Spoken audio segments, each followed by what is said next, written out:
lição de número 12, que é criando filhos saudáveis. Tá? Criando filhos saudáveis. A gente vai ler o texto, versículo 40, depois do 42 ao 52. Que diz assim: E o menino crescia e se fortalecia em espírito, cheio de sabedoria, e a graça de Deus estava sobre ele. E tendo ele já 12 anos, subiram a Jerusalém, segundo o costume do dia da festa. E regressando eles, terminado aqueles dias, ficou o menino Jesus em Jerusalém, e não o souberam seus pais. Pensando, porém, eles que viria de companhia pelo caminho, andaram o caminho de um dia e procuravam-no entre os parentes e conhecidos. E como o não encontrassem, voltaram a Jerusalém em busca dele. E aconteceu que, passados 3 dias, o acharam no templo, assentado no meio dos doutores, ouvindo-os e interrogando-os. E todos os que ouviam admiravam a sua inteligência e respostas. E quando o viram, maravilharam-se, e disse-lhe sua mãe: Filho, por que fizeste assim para conosco? Eis que teu pai e eu, ansiosos, te procurávamos. E ele lhes disse: Por que é que me procuráveis? Não sabeis que me convém tratar dos negócios do meu pai? E eles não compreenderam as palavras que lhe dizia. E desceu com eles e foi para Nazaré, e era-lhes sujeito. E sua mãe guardava no coração todas essas coisas. E crescia Jesus em sabedoria, e em estatura, e em graça para com Deus e os homens. Amém? Amados, a gente tem passado aqui, já vai fazer 3 meses, discutindo sobre o relacionamento em família. Então a gente abordou aqui já vários temas, já vários assuntos, inclusive a parte da criação dos filhos. Inclusive a parte da criação dos filhos, aonde a gente entrou em muitos detalhes, né, de que os pais deixam a desejar em muitas coisas na criação do filho, e estado comportamental, e tudo isso a gente já falou aqui.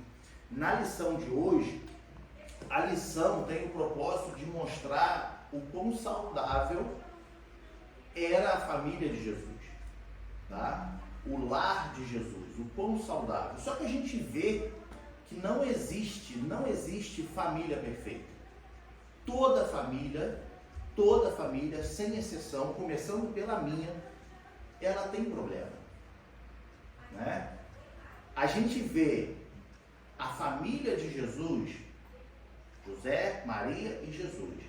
A gente vê a família dele perfeita, no sentido, se a gente for comparar, por exemplo, com a lição de número 9, quando a gente olhou a família de Davi, o grande rei de Israel. Só que a gente viu como é que era o lar de Davi. A gente viu como é que se comportavam os filhos de Davi, né? A gente tendo essa comparação da família de Jesus, José, Maria e Jesus, com a família de Davi, tudo que aconteceu na família de Davi, o incesto que aconteceu na família de Davi, né, a morte, depois a oposição contra o próprio pai, e Davi achando, né, não, a Bíblia só fala que Davi se irou, mas não tomou nenhuma atitude contra seus filhos para corrigi-los. Entende? Então a gente vê que na lição de número 9, que a gente já estudou, que a família de Davi tinha ali uma turbulência muito grande. E isso tudo fruto da desobediência dele, quando ele foi lá e pegou a esposa de Urias, né? Então Deus falou, ó, a partir de agora a espada não vai se apartar mais da sua casa. E a gente vê o pé de guerra que ficou a família de Davi daí em diante. Sendo que na família de Jesus, a gente vê, mesmo sendo uma família melhor do que foi a de Davi, a gente vê ali também algumas falhas. Né? A gente vê, por exemplo, dentro desse nosso contexto que a gente acabou de ler, a gente vê José e Maria não entendendo o propósito de Jesus. A gente vê José e Maria saindo da festa e deixando o menino para trás e depois caminhando durante um dia procurando, porque achou que ele fosse voltar sozinho ou em companhia com alguém. Então a gente começa a ver que mesmo que aos olhos, né, de comparação, à luz da comparação com a família de Davi, tinha-se também falhas na família de José e Maria, né, na família de Jesus. Então a gente resume isso aqui de uma forma que não existe família perfeita. Eu não estou falando que Jesus era imperfeito. Estou falando que o ambiente, a família, no modo geral, sempre vai ter seus problemas. Sempre vai ter as falhas. Nós somos pecadores. Nós somos pecadores. Nós erramos todos os dias. É impossível ter uma família 100% perfeita. Até aquela que você acha que vai ser 100% perfeita, ela vai ter um problema, porque vai se tornar infeliz, porque é tudo muito certinho. Né? Aquela família que não tem discussão nunca, aquela família que é sempre risos, aquela família que é sempre amizade. Vai chegar uma hora que vai cansar isso tudo. Porque é a natureza, é natural isso. Entende? É natural isso. A gente não pode se acomodar nesse padrão familiar. De que toda família tem seus erros, toda família tem seus problemas. Então deixa do jeito que está. Não, nós precisamos, obviamente, procurar consertar as pontas soltas, né? Tentar viver da melhor maneira possível. O homem pensa diferente da mulher, a mulher pensa diferente do homem, o filho, crescendo, começa a desenvolver a sua própria consciência e que também, muitas das vezes, vai divergir do pai, da mãe. Isso não quer dizer que lhe dá o direito dele fazer o que ele quer, porque ele está em crescimento e mora dentro da sua casa. Então ele tem que se submeter a você. Nós vemos aqui, Jesus, era sujeito a José e Maria, mesmo sendo Jesus. Não foi o que a gente leu? Olha só, versículo 51. Depois que eles acharam Jesus, depois que Jesus falou, olha, vocês não sabem que eu estou tratando dos negócios do meu pai? Versículo 51. E desceu com eles e foi para Nazaré, ou seja, voltou para casa e era-lhes sujeito. Jesus não era um menino desobediente, mesmo tendo um propósito diferente. Mesmo muitas das vezes, José e Maria esquecendo quem ele era. Né? Quando ele sai para procurar, eles se alegram em encontrá-lo no templo. Jesus fala, vocês não sabem que eu estou fazendo as coisas do meu pai? E aí a Bíblia diz que eles não entenderam. Né? No versículo 50 diz assim, e eles não compreenderam as palavras que eles diziam. Tipo, como assim o negócio do meu pai? Entende? Só que Jesus, mesmo tendo já a sua missão desde criança, ele sabendo quem ele era, Jesus era obediente. Então, voltando ao que eu estava falando, não é porque a criança está crescendo e está formando, então, a sua linha de pensamento, está desenvolvendo a sua inteligência, que ele vai se opor aos pais e você tem que aceitar isso. Não. Temos exemplo claro de que Jesus, mesmo sendo Jesus, era obediente aos seus pais. Era sujeito a eles. Tá? Se a gente for falar do crescimento de Jesus, da família de Jesus, é um assunto que eu digo para os irmãos que é muito raso. Muito raso.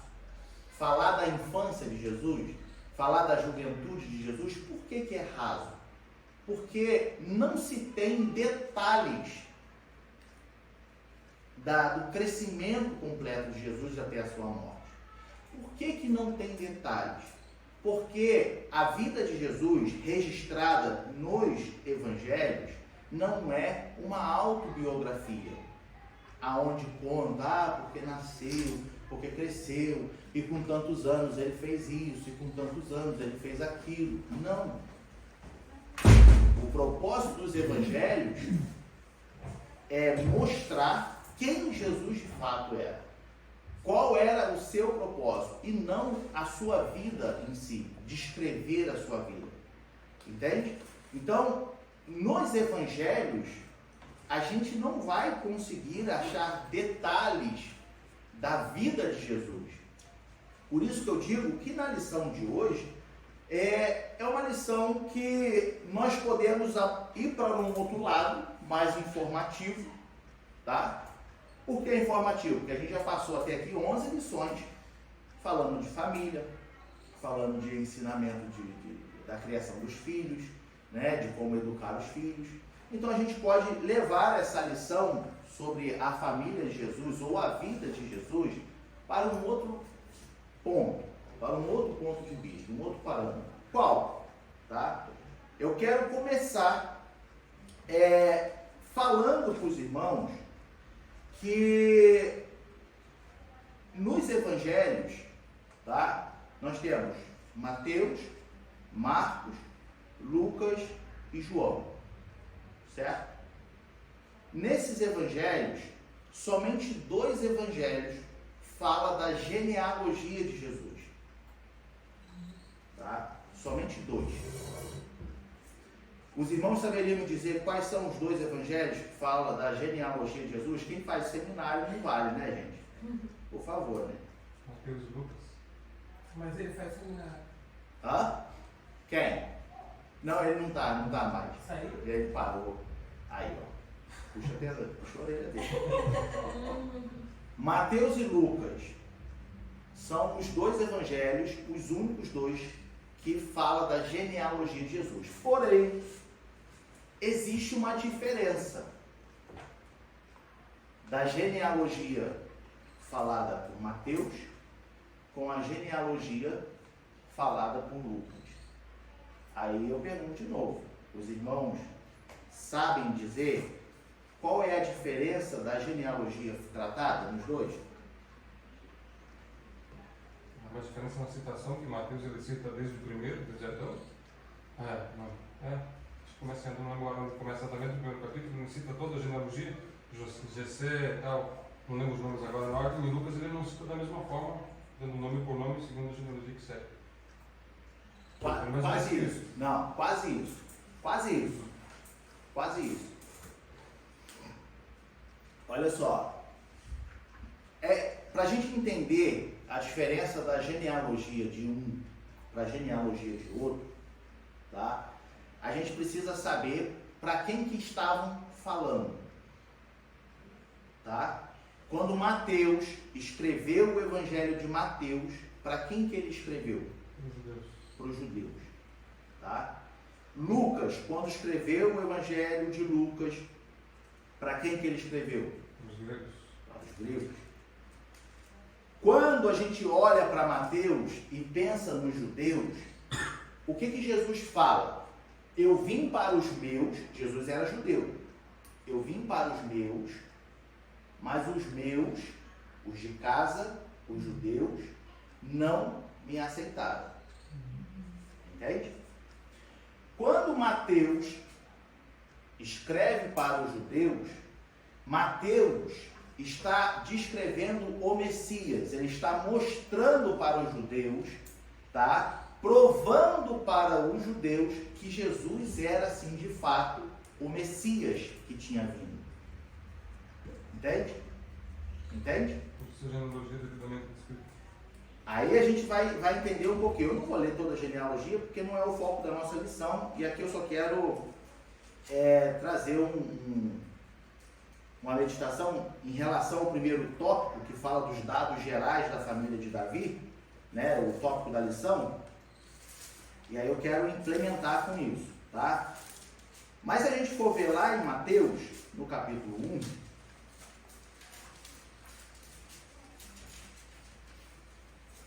a gente vai ver ele descrevendo a genealogia de Jesus, tá? Se a gente for olhar, ele para a genealogia em Abraão, tá? Ele volta e começa a citar desde Abraão, entende? Então, se você for ver lá no primeiro versículo, ele vai fazer livro da geração de Jesus Cristo, filho de Davi, filho de Abraão. Aí no 2 ele começa a genealogia. Abraão gerou Isaac, Isaac gerou Jacó, Jacó gerou Judá e a seus irmãos. E aí assim ele vai. Certo? Se a gente for ver, guarda isso. Se a gente for ver lá em Lucas, na genealogia de Lucas, no capítulo 3, tá? O capítulo 3 de Lucas vai falar da genealogia de Jesus, porém, ele vai até, bom, eu vou falar até porque ele vem de cima para baixo, né? Ele não vem do princípio para o fim. Ele vem do fim para o princípio. Então ele descreve a genealogia até Deus. Ele passa o Adão, Eva e termina em Deus. Entendeu a diferença? Mateus, ele descreve a genealogia de Jesus a partir de Abraão em diante.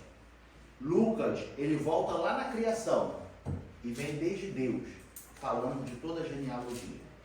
Só que a gente já aprendeu que na Bíblia, nada é escrito por acaso. Por que né? Isso é só um detalhe. Por que na Bíblia, isso é só um detalhe, que Lucas se dedicou mais em ser minucioso em descrever para Jesus, em descrever a genealogia de Jesus. A gente precisa entender que no mesmo tempo que Mateus estava escrevendo para os judeus e provando para os judeus que Jesus era de fato o Messias, tá? Ele descreve até Abraão, passando pela parte de José, mostrando que Jesus tinha o direito legal de se assentar ao trono, de ser rei, de ser o Messias. Entende? O direito legal por parte de José. Se você for ver, você vai ver que Jessé gerou, né, o rei Davi gerou Salomão, Roboão, Abias, e por aí ele vai, só que pela linhagem de José. Por que a linhagem de José? Porque os judeus, eles olhavam para o lado do homem. Era a cultura. Então toda a genealogia, toda a referência era do lado do homem da família, não do lado da mulher. Entende? Quando Mateus mostra para os judeus que, olha, Jesus era assim, de fato, o Messias. Olha, ele tem um direito legal, porque ele é parente de Davi. Entende? Por parte de pai. Tem sangue real. Tem sangue real. Entende? Por parte de pai. Só que aí fica um detalhe. Jesus não era filho de sangue de José.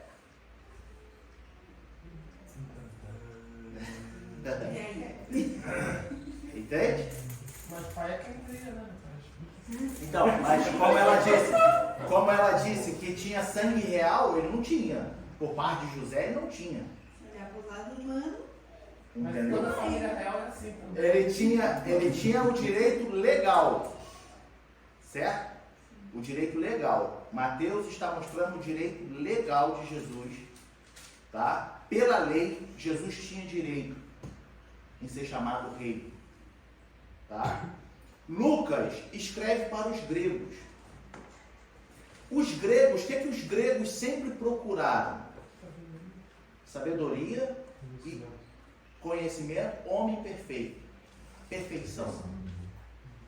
Certo? Os gregos, eles sempre procuravam isso. Lucas está escrevendo para um grupo de pessoas que está ali ansioso para entender, tá, se Jesus era isso tudo mesmo, qual é a perfeição dele? Entende? Por que Jesus era o Messias? Por que Jesus tinha que ser chamado de rei? Por que Jesus é o rei? Entende? Lucas, ele está mostrando para os gregos a natureza de Jesus perfeita, a genealogia perfeita de Jesus. Só que agora, como está falando para os gregos, Lucas não precisava se preocupar em seguir a genealogia por parte de pai, mas por parte de Maria, parte da mãe. A genealogia feita por Lucas é por parte da mãe. Materno. Na terra. Isso. Materno. Tá? Então, o que acontece? A partir de Maria, Lucas mostra para os gregos, tá? O direito natural de Jesus. Porque se você for ler toda a genealogia feita por Lucas, ele vai olhar para o lado de Maria e você vai ver que quando Deus cria Adão, que cria Eva, e assim começa a genealogia, assim começa a criação, a multiplicação, você vai ver que chega até Jesus. E isso passa para os gregos a natureza perfeita de Jesus. Isso mostra para eles com clareza quem de fato era Jesus Cristo. Então, desde a criação feita por Deus, até o que os judeus respeitavam muito, que era o rei Davi, ele passa por isso tudo, mostrando, olha, Jesus ele é rei, e Jesus é de fato o Filho de Deus. Entende? A natureza perfeita de Jesus. Então, para ficar de um conteúdo informativo para os irmãos, entenda a lógica da Bíblia mostrar a genealogia em Mateus e em Lucas. Entenda que nada na Bíblia, nada de nada é escrito por acaso. Nada está ali como uma mera coincidência, uma mera história, né? Porque precisava escrever isso, uma licença poética, né? De que foi lá e completou. Não. Tudo tem o seu motivo e a sua lógica. Nós vemos agora para nós que já se passaram, né, anos, pelo menos 2000 anos, nós vemos que Jesus era de fato o rei, tanto por parte de pai, de criação, lado paterno, pelo lado materno. Ele era de fato o rei dos judeus. Ele é de fato o rei dos reis. A perfeição, a natureza. Tinha levantado a mão para perguntar, eu não vi, desculpa. Tudo bem. Eu só queria perguntar, acho que tu inclusive já falou, não sei se eu escutei. Em Lucas 1:3, ele fala: eu mesmo investiguei tudo cuidadosamente, desde o começo, e decidi escrever-te um relato ordenado, o excelentíssimo Teófilo. Pode-se dizer que Lucas, ele escreveu para os que já acreditavam em Deus, os que tinham sede? Sim.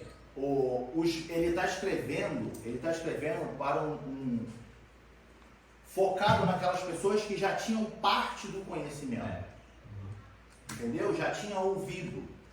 Só que a gente pode, pelas palavras de Lucas aqui, a gente pode entender, e a gente entende, de que Lucas fala assim, ó, em outras palavras, vocês já ouviram o que eu vou falar para vocês, vocês já conhecem em parte. Mas eu vou fazer questão de mostrar minuciosamente, entende? Para vocês. Aí volta a dizer, por que essa dedicação de Lucas? Porque os gregos eram exigentes. E eles se atentavam, não porque os outros não eram assim, não, mas porque os gregos se atentavam na perfeição humana, aos detalhes.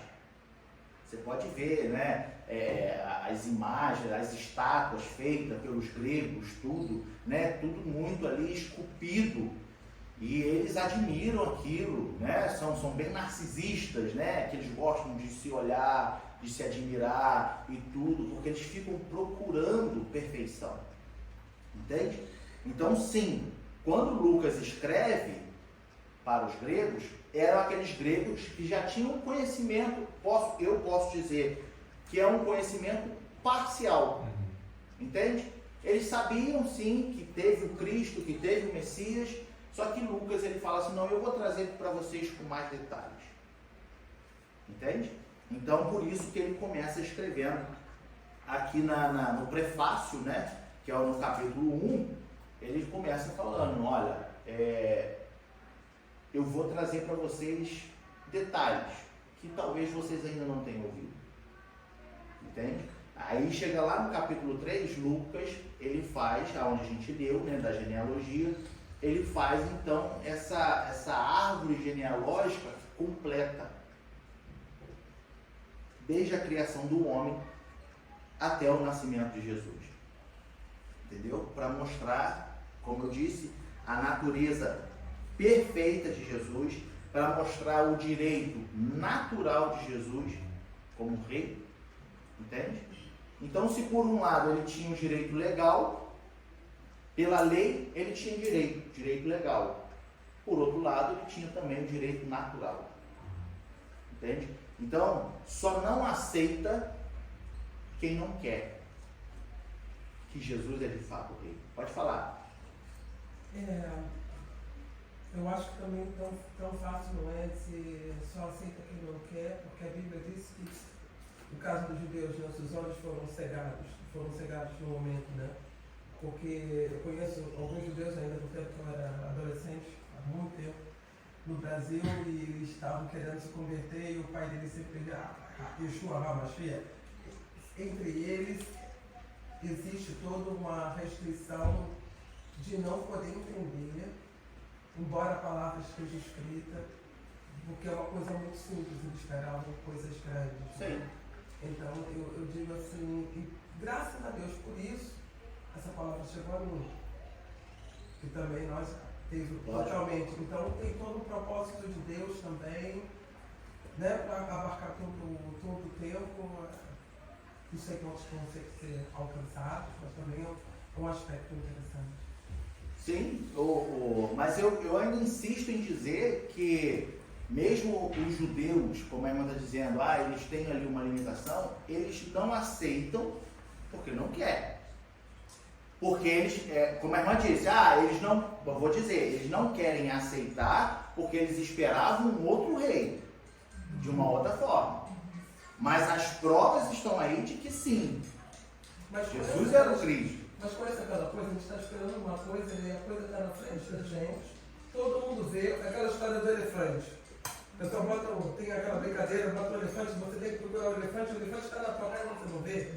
Sim. Todo mundo vê e você não vê. Cara, a pessoa precisa do seu tempo também, né? Sim. E já que Deus é soberano, eu acho que também tem um propósito aí, né? De esperar. Então, vai ter serão, né? pela Bíblia, eles vão ter um julgamento separado deles. Né? Então, assim, depois que todos forem julgados, Deus vai tratar com Israel à parte. Entende? E eu acredito que nesse ponto dos judeus vai entrar nesse julgamento. Entende? Mas eu ainda insisto em dizer que hoje nós temos toda a Escritura em nossas mãos e eles lá, eles viveram isso, e aí eu entendo o teu ponto de vista pelo fato de fazer parte naturalmente da história deles, né? Eles terem uma resistência maior, mas isso não exclui o fato de que, está escrito, está comprovado, está registrado. A palavra é vim para os meus, mas os meus não. Isso aí. Quer dizer, exato. Na verdade que a palavra de Deus é isso verdade. aí. Exatamente. Entende? Desculpa interromper. Pode mas- falar. Desculpa, irmão. Não, tá tudo bem. Eu tenho antepassados judeus e meu avô era judeu, fugiu da Segunda Guerra, enfim, isso não importa. E assim, eu sempre gostava muito da cultura, né? Nunca fui judeu, enfim, em si eu não tenho direito de ser, porque minha mãe não é judia, etc e tal. Isso. Verdade. E eu achava bonito assim e tal, aquele chapéu. Mas você pensar direitinho, o judaísmo é muito perigoso, não? É duro. Não, viver pela lei é duro. Eles Não, são. porque eles ignoraram Jesus, eles disseram Jesus tudo. Eles são legalistas. Entende? Ou seja, eles vivem com base nas leis. E o interessante, hoje eu trabalho muito com muçulmano, você vê que os judeus se vê muito mais perto dos muçulmanos do que dos cristãos, religiosamente, por incrível que pareça. Eu, quando estive no Egito, eu quase subi lá, eu falei pro cara, mas fiquei quieta, porque essa seita cristã. Aí eu parei, olhei para onde eu estava, quem é que estava do meu lado estava olhando, o cara da minha boca ficou funcionando. Mas é duro. Eles se veem muito mais próximos, né? Quando a gente vai no Oriente, você vê, eu achei muito interessante ver uma mulher totalmente. Eu vi uma velhinha toda de preto, aquelas mulheres que faltavam de boca, né? Até era de tudo, tinha. E eu olhei, eu senti um carinho tão grande por ela, e quando eu olhei exatamente por ela tinha uma cruz. E a gente não conhece cristão assim, né? Todo de preto, de plano, e aí eu falei, foi a alma ali, né? Foi o espírito que bateu, né? Eu quando a vi, eu falei, ai, cara, ela é cristã. A gente não conhece, né? A gente conhece o cristão americano, né? Padrão Os de Quakes, né? A gente é mais americana, do pentecostal, do não sei o que lá, da igreja não sei o que lá, né? A gente esquece do nosso cliente. Isso que o Matheus falou, que você falou que é muito perigoso o judaísmo, né? Você viver ali naquele, né, nos símbolos, na cultura, na lei e tal. O que acontece? Nós estamos falando sobre graça no curso de doutrina. Quando a gente olha para a Bíblia, nós temos o que a gente chama, os teólogos chamam de o tempo da lei e o tempo da graça. Então, basicamente, muito grosso modo e de forma bem resumida, no Antigo Testamento nós vemos Deus julgando baseado na lei. No Novo Testamento nós temos Deus tratando com base na graça. É muito perigoso o cristão se apegar ao judaísmo, a símbolo do judaísmo, a festa do judaísmo, a prática do judaísmo. Por quê? Porque ele meio que fica num limbo entre a lei e a graça. E quem está no limbo não está no lugar nenhum. Entende? Então, como que você quer, e a gente está estudando sobre isso nas quartas-feiras, como que você quer viver a graça, receber a graça, viver em graça, viver pela graça, se você está apegado, se você está participando de coisas da lei. Porque na lei não há graça. E na graça não há lei. Na graça há lei, mas, como disse, de forma bem resumida, né? Então é muito perigoso o cristão que quer viver pela graça, quer viver na graça, quer viver em graça, se apegar a coisas da lei. Não bate. Ele acaba caindo no limbo. Entende? Mas eu tenho uma pergunta. Não.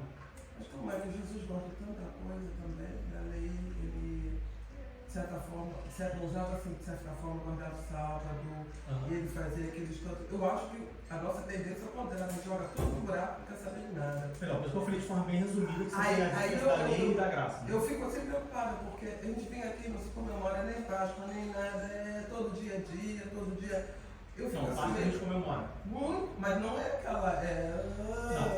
Páscoa a gente comemora, só que a nossa Páscoa é Jesus Cristo. A nossa Páscoa. A Páscoa é Jesus Sim, Cristo, é mesmo. mas A toda Bíblia vez descreve que a Bíblia fala, guardai A isso. Páscoa é a Por exemplo. festa que eles comemoram a saída do Egito, a libertação do Egito. Sim, mas todo tempo. O quê?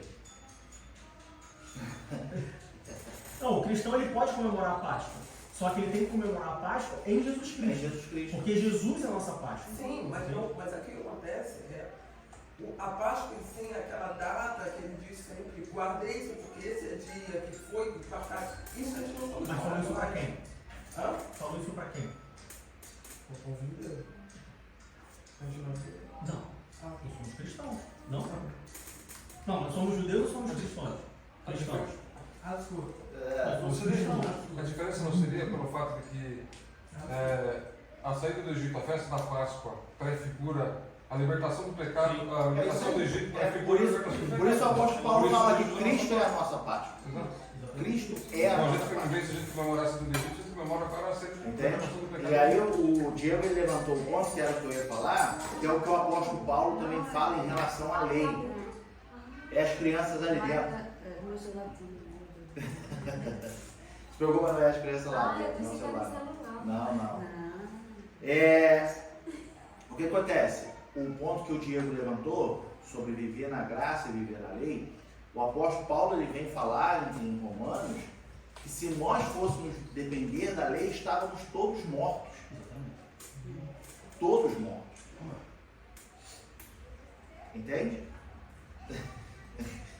Ué, minha mãe, é a Bíblia, ué. Não tô falando Ah, nada. não. Eu só fiz assim, Entende? eu só fiz. Porque o que acontece? Você não vai conduzir nada. Eu vou conduzir aqui. O que a gente quer com isso? Nada. Não, a gente Não, sempre sempre ganha. Não, mas aí. Falta brincar pra isso. A gente ganha. Se sou maioria, eu sou maioria, eu já perdi. Não fazer automaticamente vocês que são de da Não, mas olha só, a irmã está A falando. Bíblia na frente. A irmã está falando de maioria e minoria, mas se a irmã bota na Bíblia, a Bíblia ganha de Então todo tá mundo. certo, você já ganhou, tá certo. Entendi tudo. Entendeu? Maravilhoso. Bom, entendemos aqui na parte do tópico da lição, que ele fala dos dados gerais de Davi, ele começa falando sobre José e Maria, descendentes da família real de Davi. Então eu fiz questão de implementar e mostrar que, olha só, né, de uma forma informativa, mais informativa do que aplicativa, de que Lucas e Mateus, eles apresentam Jesus, e aí, para nós hoje, nós temos um material que se completa. Porque quem questionar o direito legal de Jesus, a gente tem Mateus. Quem questiona o direito natural de Jesus, a gente tem Lucas. Entende? Então nós temos um material completo em nossa mão, tá? Divinamente inspirado, que nos mostra que sim, Jesus de fato é o rei dos judeus, é de fato o rei dos reis, tá? O Salvador. Nós vemos na lição de que José e Maria, depois que Jesus nasce, tá? Eles tiveram outros filhos. Tá? Quem leu a lição aí vai saber me dizer quem eram os irmãos de Jesus. Tiago, Simão, acho que tinha um Pedro e um irmão. Tiago, José, Judas e Simão. Tiago, José, Judas e Simão. E pelo menos mais de uma irmã. Né? A gente pode ver isso em Marcos capítulo 6, versículo 3. Marcos 6, 3. Que ele diz assim, tá? Quando eles chegam, né, e aí questionam a presença de Jesus, aí eles falam assim, ó, não é este o carpinteiro, filho de Maria, irmão de Tiago, de José e de Judas e de Simão, e não estão aqui conosco suas irmãs? E escandalizavam-se nele. Entende? O que eu quero dizer com isso? Aqui mostra, tá, para nós que Jesus não foi o filho único de Maria, como nós vemos em outras religiões, né, que endeusa Maria porque é a Virgem Maria. Não. Ela foi virgem. Ela foi virgem. Virgem, Né? depois Foi virgem. Mas depois eles se conheceram. Tem um versículo que diz... Mas, irmão, depois que a criança nasceu, ela não era mais virgem, né? Não, com certeza não. Senão Senão o milagre ia ser maior ainda. Você não nasceu pela boca. Senão o milagre ia ser maior ainda. A criança passa por baixo. Deixa eu ver aqui, rapaz. Eu tinha separado o versículo.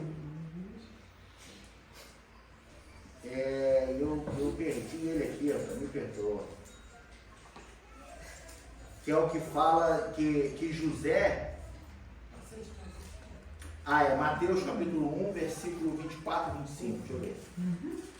Mateus capítulo 1, 24 e 25. E José despertando do sonho, isso aqui é o sonho que ele teve, o anjo chegou para ele, explicou todas as coisas e tal, o que aconteceria, e aí José desperta do sonho, fez como o anjo do Senhor lhe ordenara e recebeu sua mulher. Ou seja, ele assumiu Maria grávida, né? Grávida do Espírito, gerando Jesus. E aí o 25 diz assim: e não a conheceu até que deu à luz a seu filho. Esse não a conheceu é ter relações, tá? Eles não namoraram. Não fizeram sexo. Não fizeram sexo. Entende? Aqui não tem criança, então não tem problema. Então eles não tiveram relações até que Jesus nasceu. Aqui é a nossa base que comprova que não tem Virgem Maria. Tá entendendo? No Lucas 1, 26, ele fala com mais detalhes, né? No caso, por conta que foi escrito aos gregos, realmente. E aí pra gente?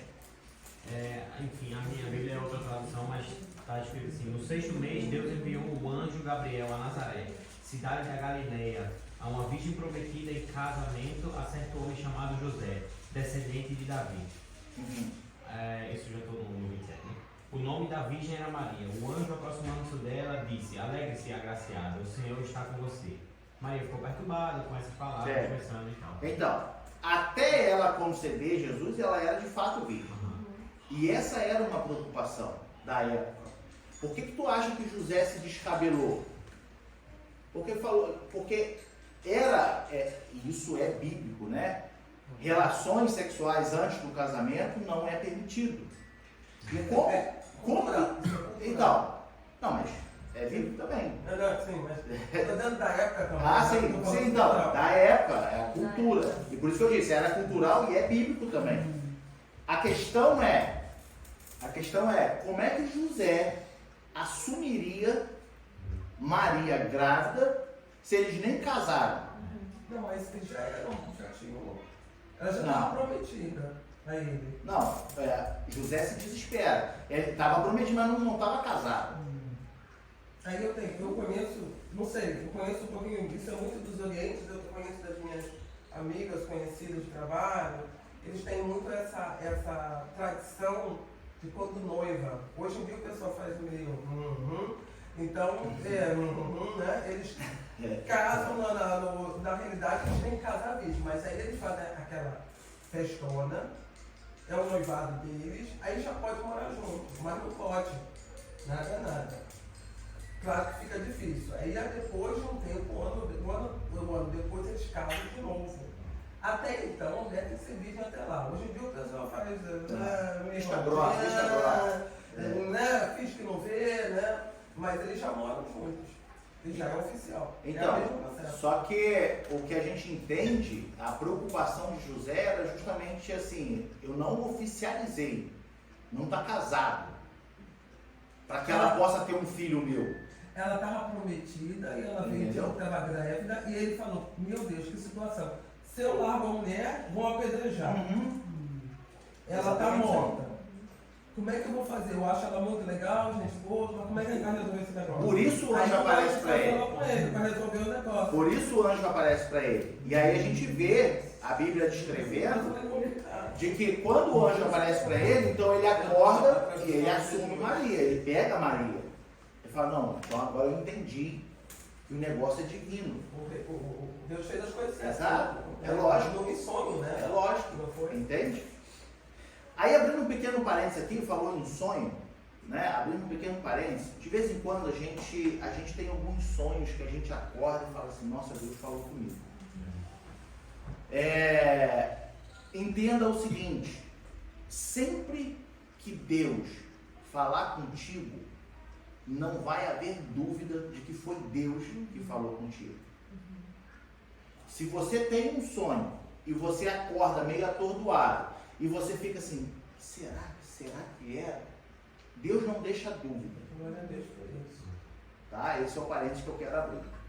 Quando Deus falar contigo em sonho, meu irmão, minha irmã, tu vai acordar certo de que foi Deus que falou contigo. Mas eu digo certo, com convicção. Tá entendendo? Aqui, pegando aqui como gancho essa parte de José, tu veja bem, ele acordou e ele falou, tá certo, é o que eu tenho que fazer.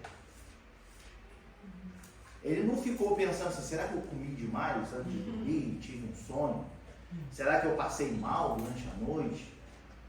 Entende?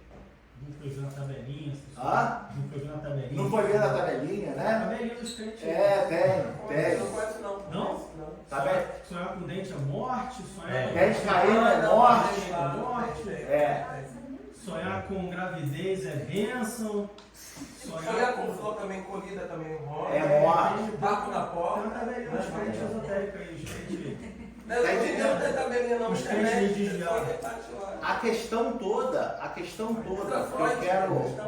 que eu quero afirmar, é que quando Deus falar contigo, você vai ter certeza da mensagem que Ele está te dando. Mas posso levantar? Pode levantar um monte, né? Eu tento me calar, mas nada. Eu acho um outro ponto muito específico que Deus sabia também. Deus não botou Maria como qualquer pessoa. Ele sabia que José... Ele sabia... Desculpa, irmão. Mas ele sabia que José era um homem que ele podia falar e que ele podia trabalhar com ele também, né? Sim. Ele era aquele que deu toda a educação para Jesus. Podemos- o pai aqui na terra. Podemos resumir assim, Deus sabia do caráter de José. Ele não escolheu somente Maria, mas ele escolheu a José também. Com certeza, eu também creio assim. Entende? Não foi alegoricamente, né? Não foi avulso ou tirou na sorte, vamos ver quem vai. Não. Entende?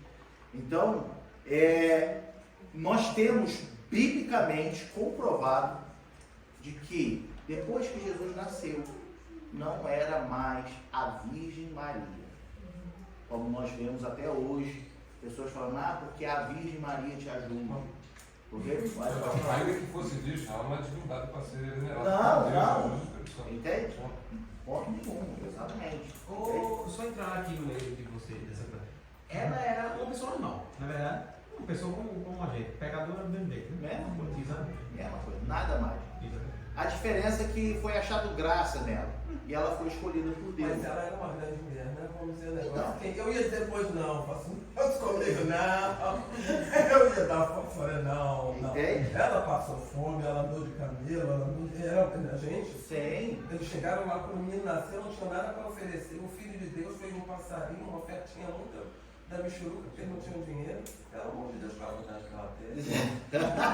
Olhando pelo lado normal, espiritual. Olha só, ela era forte. Até na morte de Jesus, né? Ela na cruz, Sim. segurava a onda. E ela era forte. Ela Nossa. não era qualquer mulher. Entende? A mesma coisa hoje. Vamos abrir um outro parênteses. Estamos falando de família. As crianças não estão indo? Não escolha, ou melhor, aqui já são todos casados, mas por isso a Bíblia nos mostra, tá, que nós não devemos escolher de qualquer maneira quem você quer viver o resto da sua vida. O problema é que só pensa depois, irmão. A ficar apaixonado, né? Apaixonado, beija demais, mão naquilo, aquilo na mão, né? E aí o corpo esquenta, aí casa. Aí depois que tu vai conhecer o pacote surpresa. Né? Que aí tu vai. Aí que você vai descobrir quem realmente é a pessoa, né? Quem realmente, como que ela se comporta, quais são os péssimos hábitos que ela tem. Minha mãe sempre dizia, você mora com José, você come com José, mas José você não come. É difícil. Chega. Então, eu falei esse assunto ontem, por incrível que pareça, com o Matheus, porque minha irmã tem 23 anos e ela tava falando pra mim, eu tô muito cansada, que não arranjo ninguém que preste. Ela falou, eu já tô cansada, ela não faz isso, eu passo 4 meses com um, depois ele diz que não tem mais nada comigo, não sei o quê. Aí eu cheguei pra ele e disse assim, você tem que procurar na igreja. Eu disse, entre pra igreja, vá aprender, procure alguém. Essa pessoa, ela não vai te abandonar depois de 4 meses, porque ele vai estar assim, sabe? Aí ela fez, aí já é demais pra mim. O que acontece? Olha só. Mesmo dentro da igreja. É isso que eu deixo. Eu já entendi que a irmã ia botar. Mas é mais difícil, Não, né? Não. peraí, mano. Peraí. Não sei. O meu conselho não é porque está dentro da igreja, Acho a mesma coisa. entende? Mas muita gente é feliz na igreja, né? É, porque, Parece muito assim, feliz na igreja. quantas pessoas estão dentro da igreja, E não estão felizes. mas não são cristãos, Ainda também muitos não estão felizes dentro do casamento. Casaram na. entende? Mas meu pensamento é assim, como ela vai querer uma Não, o pessoa teu conselho fiel, foi certo, entende? Eu uma só pessoa tô fiel pegando um comprando gancho, festa. Em festa só tô não vai, pegando um sabe? gancho pra gente estender o assunto. É, sim, Mas- claro. Na festa, 100% de certeza. Na igreja é mesmo. Não, mas essa semana, quando eu estava com o meu jovem lá, eu tinha tempo um pouco para meditar na palavra de Deus, e eu comecei a ler Gênesis. O irmão ali, quando prega, dá umas apertadas na gente, aí pesa, e eu começo a ler a Bíblia. Deixa eu ver só. Aí eu comecei e falava, é muito bonito do Gênesis, eu não sei qual foi, eu anotei no telefone de trabalho, eu comecei falando que o bonito que eu achei em Gênesis, quando ele bota o homem e a mulher, que ele estava procurando uma que seria boa para ele, Deus é que coloca as pessoas juntas. Isso que a gente também não pode esquecer. E ele não fala em momento nenhum que aquele que você está apaixonado é o que vai dar certo. Eu e meu marido somos o dia e noite, eu adoro, ele não quer ouvir ninguém, ele quer a paz. Nós só nos encontramos porque Deus nos colocou juntos. Porque a gente não teria se encontrado de jeito nenhum, porque a probabilidade seria 0. Sinceridade. Todo mundo que conhece ali, não, vocês dois são realmente onde um não funciona, o outro funciona, né? E não foi, né? Não é, ela ficou levando, né? Com o tempo, né? Eu acho que o amor é muito mais isso. Não é aquela coisa de paixão. Meu pai sempre diz que, pô, não sei, o amor tem 3 fases, você conhece? Não. Primeira fase, né? Só vou se você vai. Segunda fase, se você vai, eu vou depois. E a terceira fase é se você for, eu não vou, né? Eu até queria fazer uma pregação sobre isso, e eu acho interessante isso, que quando Deus coloca esse amor na nossa vida, pode ser não sei em que fase do amor você esteja, você volta, você vê onde caiu o primeiro amor, você busca dinheiro, você engole, canta um salmo, né? Alguém tem que ser crente na casa, quando ninguém é, fica difícil. A irmã levantou um ponto que é interessante, que a irmã falou assim, é Deus quem coloca, né, a pessoa certa. Isso a gente está falando para quem é cristão. E para quem? Meu marido não é crente. Não. O que eu vou falar é para quem é cristão. Por isso que a gente aprende que a gente deve orar e buscar em Deus. Está entendendo? Porque o coração do homem, o homem, né, o sexo masculino do ser humano é enganoso. Está entendendo? Você acha que você sabe o que é bom para você. E por isso que muitas vezes chega lá na frente e a gente se decepciona. Está entendendo? Hoje a gente fala, eu tenho certeza de que isso é bom para mim. Chega lá na frente, dá tudo errado, você se decepciona. Só que para nós cristãos, nós entendemos que o casamento ele é único. E isso aqui já foi muito bem ensinado aqui.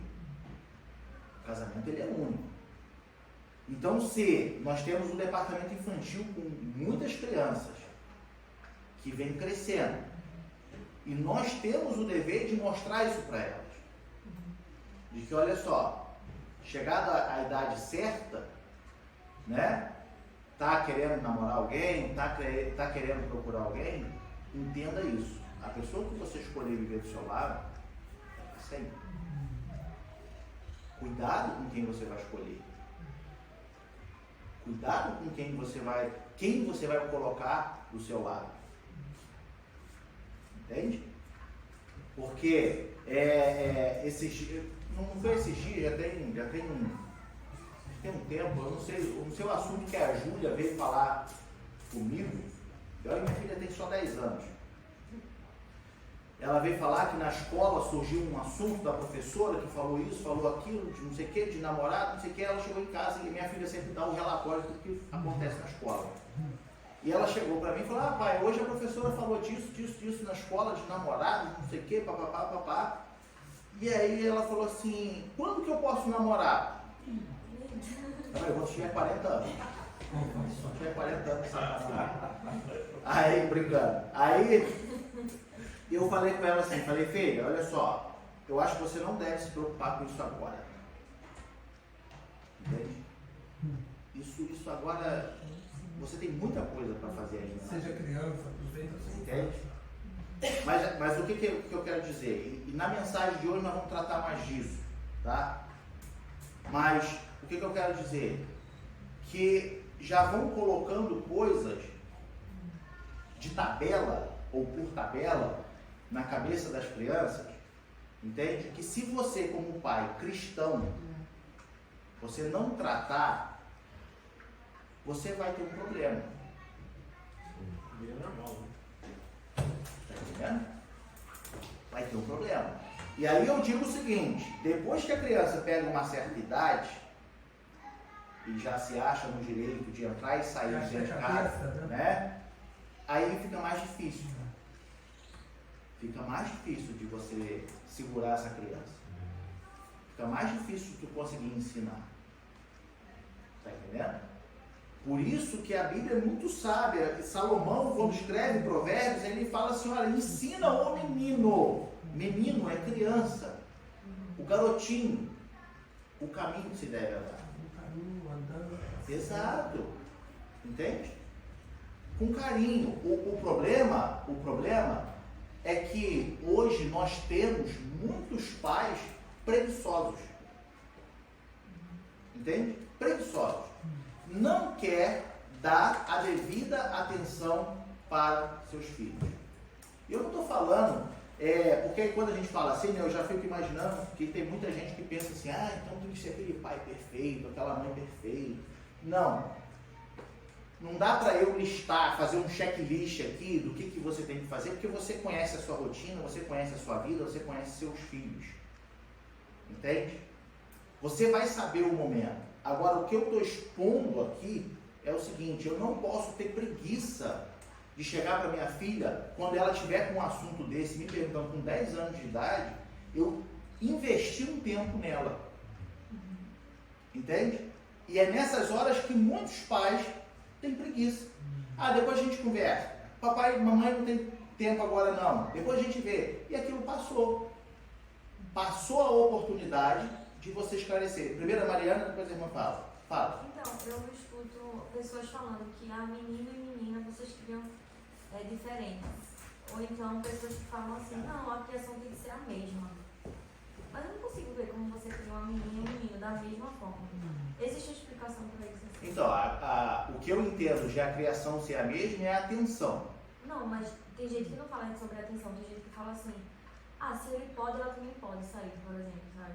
O mesmo cuidado, assim. Eu não acho que seja o mesmo cuidado, às vezes, mas... Então, eu parto do princípio, minha irmã, que se eu tenho princípios dentro da minha casa, princípios, tá?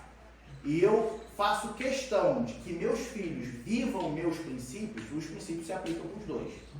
É porque assim, pelo menos, eu não sei em todo canto, mas lá no Nordeste a gente fala: amarre suas cabritas que meu bode passar. Não, mas a coisa não pode também. Então, mas eu não acho que tem que ser assim, eu acho que ela tem que esperar. Não, é por isso que eu estou falando. Independente do que dizem, eu aprendi dessa forma que princípios valem para todos dentro da sua casa. Entende? Tenho 10 filhos, 5 mulheres e 5 homens. Os princípios são os mesmos para os dois. Não é porque um é mulher que não pode, outro é homem que pode, ou que é mais... Não. Eu venho de um ensinamento, de uma educação muito tradicional. Entende? E papai e mamãe sempre falou: tu pode estar com 30 anos, se estiver morando debaixo do meu teto, a regra é a minha. Entende? A regra é a minha. É sim, senhor, não, senhor, posso ir, vou chegar a tal hora, posso sair. E era assim. Eu saí de casa com 22 anos. Quanto que a gente casou? 23 anos? Ao vivo, hein? Ela gosta quando eu erro. 23 anos. Eu saí de casa com 23 anos. Até eu casar, era, pai, posso fazer? Mãe, posso fazer? Era, não, filho, você não pode. Se senhor, a gente fala com uma raiva absurda, mas tinha que baixar a cabeça e aceitar. Entende? Mas eu acho que eu gosto muito dessa resposta sua, porque geralmente as pessoas pedem uma virgindade de uma mulher e não pedem a virgindade do homem, né? Esse é um tema na igreja evangélica, que os meninos podem, as meninas, e por isso que vem das cabritas e dos cabos, mas eu acho que os olhos de Deus é diferente. Sim. Eu acho que é aí que ele entra. Porque certas coisas, até mesmo a gente fica falando, eu não sei porque eu trabalho com isso, eu já fiz alguns cursos sobre sexualidade, então às vezes sou muito aberta, né, para falar dessas coisas. Mas eu acho que esse é o problema, que a gente tem um padrão para as meninas e um padrão para os meninos dentro da igreja. E isso não é o que a Bíblia diz. E por isso causa-se muito problema dentro da igreja com isso. A gente tem que criar, a gente tem que ser consequente também. Eu acho que quando a gente for consequente, e outra coisa, o que os pedagogos que vocês estavam falando agora, os educadores, o que eles querem é essa coisa de menino com saia. Como eu disse que chegou um dia lá, o menino chegou de vestido, ele ficou chocado, esse menino de vestido.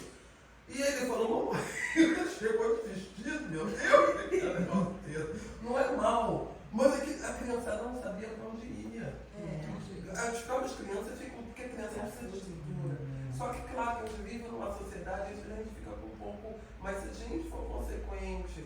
Eu fui buscar meu filho ontem da excursão, ele chegou e o educador me falou, nossa, ele é muito educadinho. Eu falei, pois é, eu sou dura, rapaz. Escreveu no hoje, eu falei pra ele, volta pra casa, você me tira da rua, não gostou, tchau. A gente, você vai ter que funcionar. Isso aí. E eu acho que funciona, sabe? E todo mundo fala que ele é bonzinho, mas a gente lá com cabelo forte. A questão é justamente essa. Para quem tem princípios, tá? E aqui nós estamos falando de princípios bíblicos, princípios cristãos, ou princípio cristão, ele se aplica para homem e para mulher. Entende? A mesma prudência que a menina tem que ter, o menino tem que ter. O mesmo respeito que a menina tem que se dar, o menino tem que se dar. Está entendendo? Então, não existe, para mim, no caso de tem que criar diferente. Não porque eu olho princípios, entende? Então, se nos meus princípios eu digo, eu tenho um filho homem, eu vou ensinar ele a ser homem. Entende? Ensinar a ser homem não é ser pegador. Caçador. Caçador, né? Não é. Tá entendendo? Ensinar ele a ser homem é ter caráter. Assim, primeira coisa, filho, filha, aqui nós somos cristãos. Nós temos um Deus. Entende? E é Ele quem nos dá tudo. Por várias vezes, na hora de dormir, eu sento com a minha filha e falo, filha, você sabe que a gente tem um Deus, não sabe? Você sabe que a gente serve a um Deus, não sabe? Você sabe que lá fora tem vários outros ensinamentos. Mas nós somos isso. Nós acreditamos dessa forma. Nós vivemos dessa forma. Entende? Ensinar princípios para teus filhos, independente de ser homem ou mulher. Falando de ser homem, como eu estava falando, não é o fato de ensiná-lo a ser um garanhão. É um servo de Deus, é um homem de caráter, Respeitador das meninas, que respeita, entende? Não tem Exato. a figura masculina tem que ser opressora. Exato. Exatamente, entende? Eu vi um exemplo assim, eu e meu primo. Aí, toda vez meu pai era muito preocupado, não, você não vai pra festa, não, você não vai não sei o quê, não, você não vai pra tal. E meu primo, ele podia ir pra todo canto, porque ele era homem, sabe? Aí meu pai fazia assim.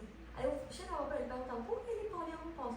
Aí meu pai, porque ele é homem e porque, assim, se ele fizer filho, o problema é dela, você ficar grávida. A filhinha do papai, Assim, não pode.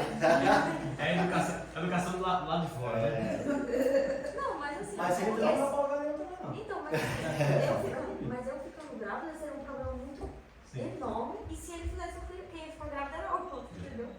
Mas é uma coisa É uma coisa machista, né? E a irmã Kátia disse uma coisa que isso é muito importante a gente guardar, de que se Deus julgasse aos homens, tá, igual a gente julga, ele não seria Deus. Aos olhos dos homens pode ser normal, aos olhos dos homens pode ser o certo, mas Deus é Deus. Ele não vê como o homem vê. Entende? Eu julgo ser natural, né? Igual a irmã está botando, porque o menino pode sair, fazer o que for, a menina tem que ficar em casa. Isso numa cultura de onde vocês vieram, né? Não só de onde vocês vieram, isso é mundial, universal, né? Isso não, isso é comum, isso é normal. Mas se Deus enxergasse dessa forma também, não seria Deus. Porque é falho. Tá entendendo? Pode falar. Como que eu digo, é satisfatório pra gente quando a gente cria um filho e ver que ele foi bem criado. Eu vejo pela minha filha, né? Então, eu criei ela sozinha, posso dizer. Porque o pai sempre estava fora, né? Então, eu digo pro Francis, eu vejo muito satisfatório, porque esses dias ela estava numa casa de umas pessoas e ela me ligou. Eu disse, onde você está? Eu tô aqui em fulano. Eu disse, Fulano, em 10 minutos eu quero que você vá para casa. Eu vou ligar. O que você está fazendo junto com essas pessoas? Não, né? Mãe, já cheguei. Eu disse, então eu quero ver por vídeo. Ela estava em casa. E ela me obedece até hoje, sendo adulta, né? Pois é. Com 20 e poucos anos. Ela, né? Isso é legal. Sim. Daí você vê que você deu uma criação. Não é legal, é prazeroso. É prazeroso você vê que você deu uma criação para ela e, né? Mas não ensina o caminho que deve andar e ainda que for, como é que é o versículo? Ainda que envelheça, não se desviará Não dele. se desviará dele. Eu acho que esse é o versículo que a gente tem na cabeça e a gente está numa idade ainda que ainda dá para mudar, depois que eu não falo, depois que eu fiz. Você depois querer pregar, o cara tá grande, já te vi, primeiro já te viu vendo. Agora você vem pregar, fica muito difícil. Exatamente. Entende? Então, amados, nós temos, tá? Nós temos que ter a consciência de quem ou com quem nós vamos escolher viver o resto de nossa vida. Quem vai estar ao seu lado, tá? Porque quando seu filho nascer, sua filha nascer, não tenha medo de ensinar princípios. Não tenha medo de pensar da seguinte forma: eu não vou ensinar isso porque hoje lá na escola é muito moderno, é natural, todo mundo vai pegar no pé dele. É o preço. É o preço de ser cristão. É o preço de ainda ter princípios. Entende? Maria teve mais filhos, como nós lemos. E pelo que tudo indica, mesmo Maria sabendo que Jesus era Jesus, ou Cristo, ou Messias, ou Salvador, sabendo que ele era o filho diferenciado, a Bíblia mostra ou nos dá a entender de que os irmãos de Jesus não foram menosprezados porque tinha o Jesus na família. Pelo contrário, os irmãos de Jesus não aceitavam ele como Cristo, sendo irmão dele. Entende? Os próprios irmãos de Jesus não acreditavam de quem Jesus era. Entende? Tinha aquela, sabe? Ele está falando demais. Quando que eles passaram a aceitar? Quando Jesus morreu e ressuscitou. Ele era de fato. E aí vem Tiago. Tiago foi até um líder de uma das igrejas. Tiago, irmão de Jesus, porque antes não acreditava que o seu irmão era de fato o Cristo. Entende? Entre os irmãos tinham isso, mas a Bíblia não nos descreve. E aí eu volto lá no começo que a gente falou, a Bíblia não nos dá tantos detalhes da vida de Jesus, porque não é uma autobiografia. Esse não é o propósito da Bíblia. Descrever por inteiro, né, a vida de Jesus Cristo na Terra. Não. A Bíblia nos mostra qual foi o propósito que ele veio. Por que ele veio? Esse é o propósito da Bíblia. Entende? Então nós não temos aqui registros nos evangelhos específicos da infância, específicos da adolescência, específicos de toda a juventude de Jesus. Nós não temos. Nós temos ali, né, salteado. Por exemplo, a gente vê que quando Jesus completa lá os meses necessários, ele, como era a tradição, foi aonde foram lá circuncidar e deram o nome de Jesus, na sua infância. Na sua adolescência, a gente vê na festa dos tabernáculos, como a gente viu. Eles foram para a festa e voltaram para casa. Cadê Jesus? Jesus não estava com eles. Voltaram, Jesus estava no templo. Entende? Agora, da juventude até a vida adulta de Jesus, não se tem muitos registros. Não se tem passagens. Entende? O que a gente entende é que Jesus, de fato, chega um momento em que ele assume a responsabilidade de manter a sua família. Entende? A gente vê naquele versículo, por exemplo, que a gente leu, foi Marcos que a gente leu, que é quando eles se espantam com a presença de Jesus. Foi o 6? É 6:3. Né? Olha só, Marcos capítulo 6, versículo 3. Ele diz assim: não é este o carpinteiro, filho de Maria? Entende que a gente está falando de uma tradição judaica, onde eles falam sempre da forma patriarcal. Entende-se aqui que José já não vivia mais. Entende? E Jesus tinha que trabalhar na sua vida adulta para sustentar a família. Uma das preocupações de Jesus quando estava na cruz, que ele fala: olha, cuida da minha mãe. Entende? Quando Jesus está lá na cruz, ele olha para os seus irmãos e fala assim: cuida da minha mãe.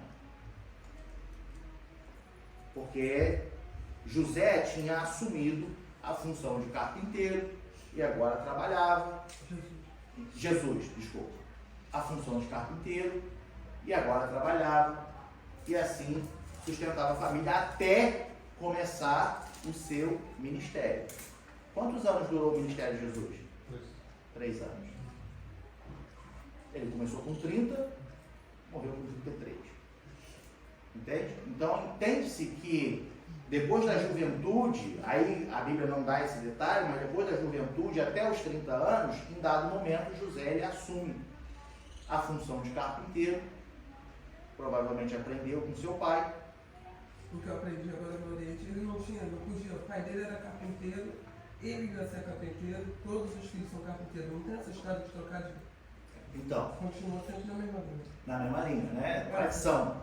Ele não vê essa coisa, ele faz aquilo. Então. Os irmãos dele também. Isso aí. Então, entende? Não tem essa. Então, ele só que o ponto que a Bíblia nos dá a entender, é pela preocupação de Jesus com Maria, é de que ele assumiu a responsabilidade de manter a casa como primogênito, que também é cultural, a gente já falou disso, né?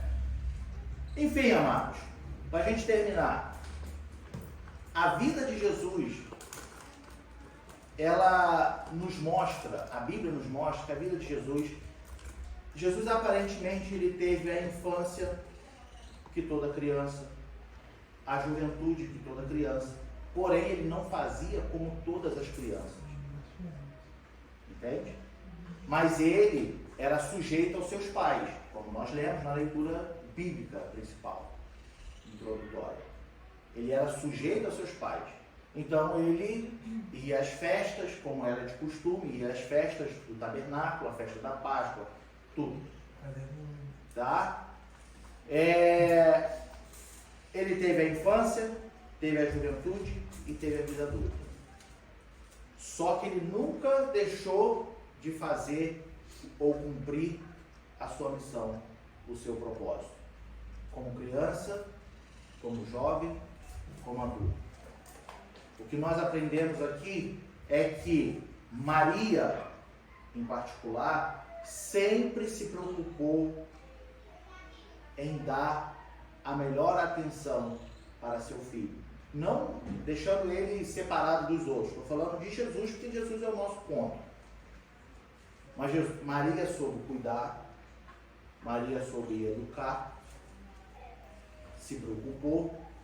Teve momentos ali que Jesus teve que dar uma resposta, né, que aos nossos olhos pode soar arrogante, mas a gente não sabe.